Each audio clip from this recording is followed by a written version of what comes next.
no more distractions. No more electric tanks, no more gender confusion, no more climate change worship. We are laser focused on our mission of warfighting. We will measure our success not only by the battles we win, but also by the wars we end, and perhaps most importantly, the wars we never get into. It's called peace through strength. You look into the eyes of these young Americans who are giving up the best years of their life in a uniform to serve their nation. They are incredible.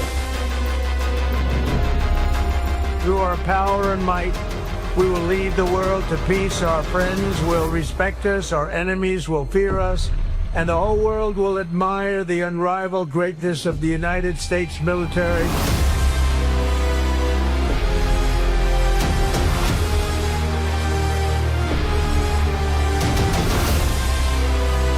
We will replenish the pride of our armed forces, end the recruitment crisis.